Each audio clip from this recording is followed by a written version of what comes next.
శ్రీ సాయిరామ్. భగవద్గీత పారాయణం గురించి తెలుసుకుందాం. సాయిరామ్. గీతను పఠించుటకు తగిన విద్యా వైదుష్యము లేనివారు, చదువు బొత్తిగా రానివారు ఎట్లు తరింపగలరు అనేటువంటి శంక కొందరికి ఉదయించవచ్చును.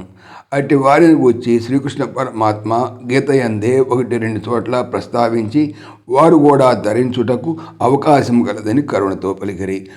ఉదాహరణకు మనకు 13వ అధ్యాయంలో వస్తుంది ఇది. అన్యే త్వేవమజానంతస్ శ్రుత్వాన్యేభ్య ఉపాసతే తేపి చాతితరంత్యేవ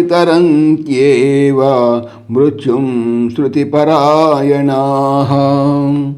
పెద్ద పెద్ద యోగములు గుచ్చినటువంటి పరిచయం లేకుండాను ఇతరుల వలన ఆయా బోధలను విని శ్రద్ధతో ఆచరించి వారు కూడా జనన మరణ రూపమైనటువంటి ఈ సంసార బంధమును దాటివేస్తున్నారని భగవానుడు చెప్పారు. విద్య ఉండుట ఏ శ్రేష్టము.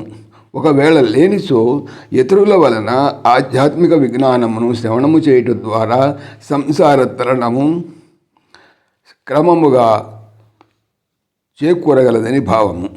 ఎందుకనగా శ్రవణానంతరము మననానంతరము నిధిధ్యాసము గావించి మనుజుడు మెల్లమెల్లగా లక్ష్యమును సాధించి వేయగలడు. కానీ పట్టుదల శ్రద్ధ మాత్రము తప్పకుండా ఉండాలి.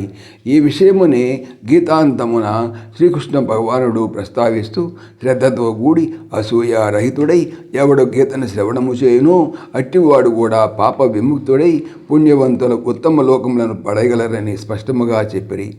కావున గీత చదవలేని వారు దిగులుతో కూర్చొనక గీతా బోధ జరుగు చోటికి వెళ్ళి శ్రవణము చేసి ఆచరించి తరించవచ్చును. అయితే వీలు దొరికితే స్వయముగా పఠింపగలుగు శక్తిని సంపాదించుటయే సర్వోత్తమము.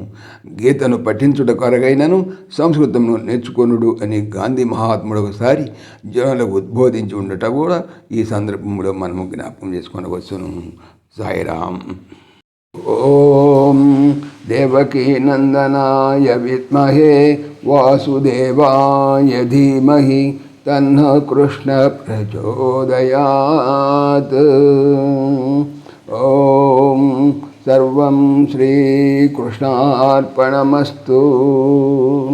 జై శ్రీకృష్ణ. జై జై శ్రీకృష్ణ.